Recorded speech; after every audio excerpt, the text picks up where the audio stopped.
Hello everyone, I'm Ramon Herrera, the lead public affairs coordinator here at El Paso Animal Services. Thank you for watching this month's podcast. Coming up in this episode, we'll tell you how Animal Services is breaking records once again.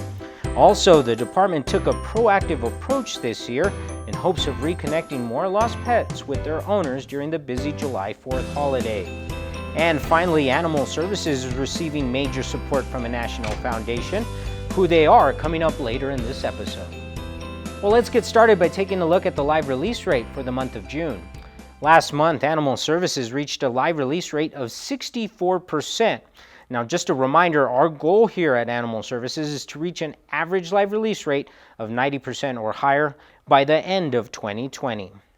Reaching that goal might come a lot sooner as our staff continues to work hard to save lives, and this year they broke our monthly adoption record. Previously, our monthly adoption record was just over 700 adoptions, but in June, the Animal Services team shattered that record with 853 adoptions this past month. We want to thank the community for supporting our life-saving efforts and opening up their hearts and homes to a shelter pet. One of our major adoption events for the month of June was our no-kill, no-fee adoption special that was held on June 11th as part of the national Just One Day campaign. This campaign asked shelters from all over the country to refrain from euthanasia, focusing all their efforts instead on adoption and education. Animal Services not only took part in this campaign, but we also waived adoption fees for all our shelter pets on June 11th. We ended up adopting out and saving more than 170 animals. Well, another life-saving event we recently organized was our Check Your Chip event, where several of our field officers met with the public to make sure their pet's microchip was up to date and that their info was all correct. The event was timed right before the July 4th holiday, which each year this holiday spurs a large influx of lost pets coming into the shelter. The Check Your Chip event is a proactive way of making sure your pet has a way of finding its home if they become lost. Our staff was also out in the community this past month, this time educating our young pet lovers in the city.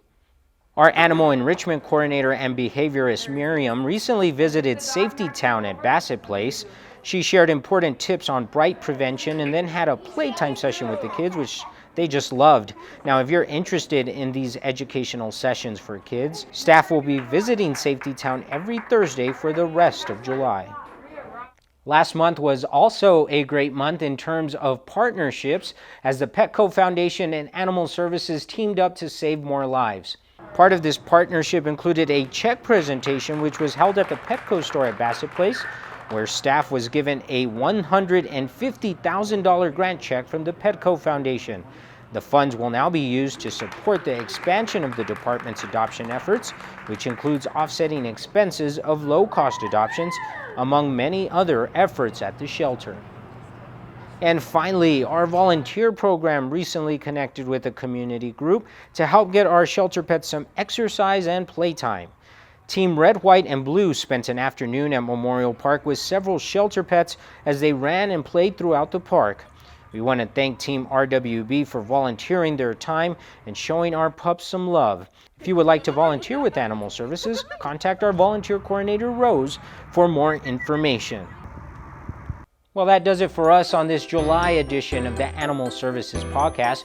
We want to remind you, if you want to learn more about us, just visit us online at epanimalservices.com. As always, we want to thank you for being a friend and a partner to El Paso Animal Services.